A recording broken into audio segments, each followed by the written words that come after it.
kind of like older brother, like energy, like just kind of messing with you and aggravating with you, but still like playing with you at the same time too.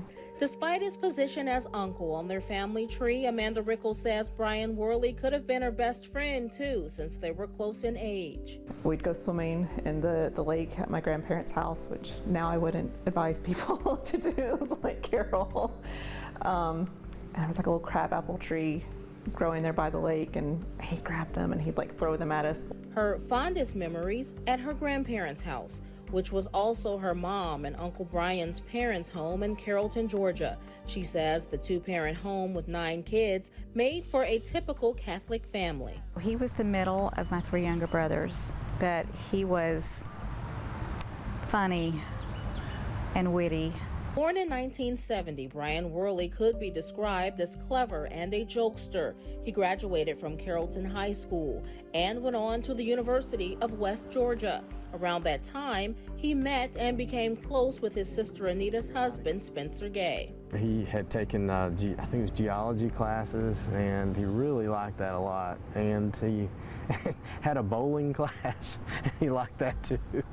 Worley's family also tells Cold Case Project he had a big heart and was very adventurous. So when his brother Chris needed help with his land surveying company in Atlanta, he left college to become an employee at Due West Surveying.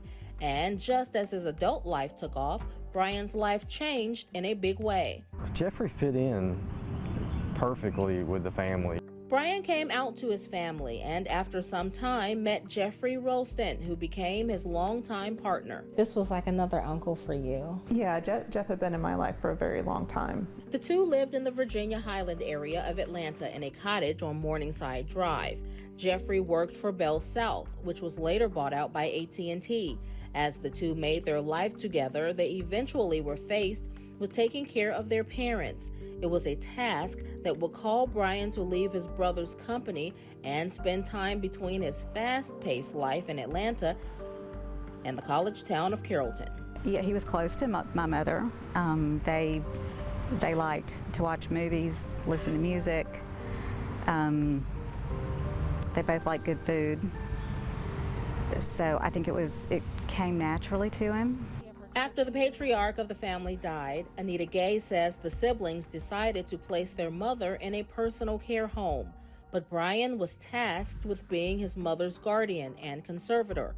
Brian also took care of the Crescent Drive home he grew up in with some help from his siblings.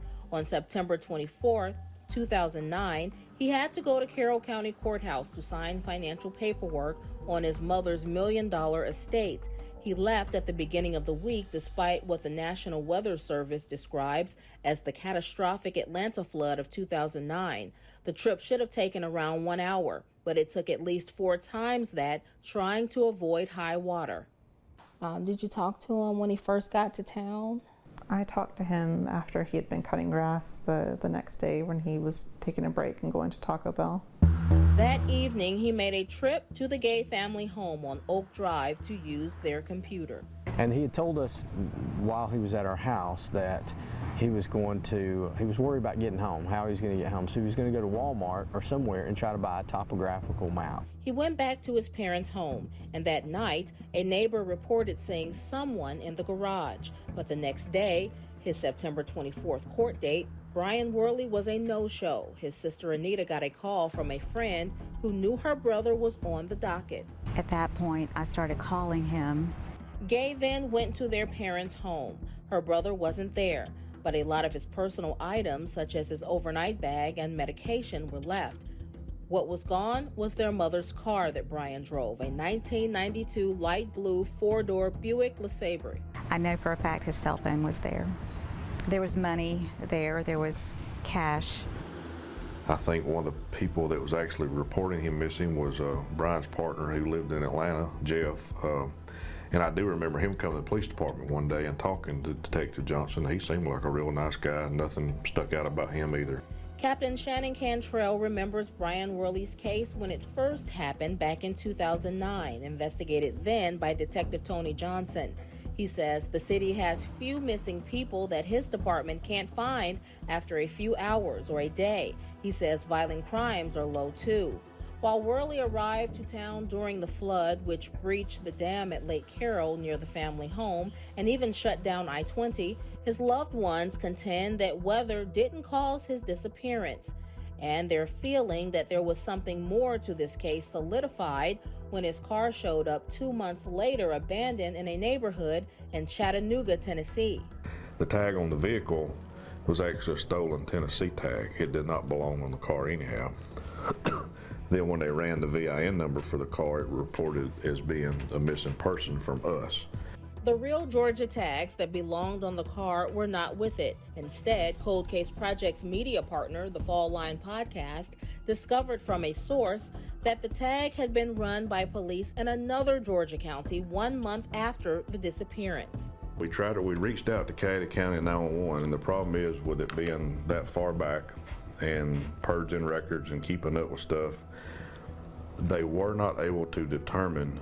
They knew it was ran through that agency, through Caddy County SO. So it was a sheriff deputy that ran it, but we don't know where the car was at when the tag was ran. Inside the car, police found that receipt for Taco Bell, a book, a container with change, and even the car keys and fingerprints, but none of them were identifiable enough to catch the culprit. Captain Cantrell says the department also analyzed cell phone data, home phone records, placed Brian's information into statewide missing person systems, and he's recorded with the FBI. And at the Crescent Drive home, there was no forced entry, and Brian, who had a pacemaker, severe arthritis, narcolepsy, and insomnia, left all of his medication at home. In fact, family members report the bed covers were turned down as if he was about to get in, but didn't. We learned that Brian cut the grass because of all the rain, and his family said he wasn't much of a drinker. Right.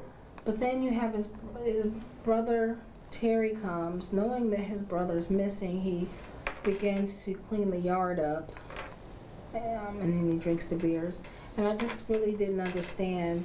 Did that stick out to you as something strange, that someone would go behind someone cleaning the yard? I wasn't sure exactly if we could narrow down the time frame of when Terry was there. If he was there like the same day that Brian was cutting grass, or if he'd been there just before drinking the beer, doing some work of his own. More than 5 years after Worley's disappearance, investigators brought 3 dogs who specialize in missing persons and missing bodies here to his parents' home. The canines searched the entire property, and all 3 dogs were alerted to a spot here at the boathouse. Contact the GBI and get into touch with people that actually had the skills and maybe the tools that we needed to do that, and then we scheduled a day to go back out, actually serve the search warrant, and made the dig.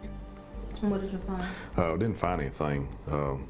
As far as the dig goes, didn't find any bones or anything. He even just made me a necklace, such like hand beaded it himself to give to me as a gift. Rickles has already started crowdsourcing for a billboard to go up in Carrollton in hopes of reminding people that her uncle is still missing. With any luck, there will be additional dollars for a private investigator. It's just a hole that will always be there, and at this point, you kind of start to accept it's just going to be like a big question mark, like for the rest of our lives. Brian's partner Jeffrey died without ever knowing what happened. Worley would be 53 now. His last description at age 39 was a white man, 5'7" and 140 pounds, with blonde hair and blue eyes. Anyone with any information about the disappearance of Brian Worley should contact the Carrollton Police Department at 770-834-4451. You can also leave a tip on the department's website, carrolltonpd.com, or via its app.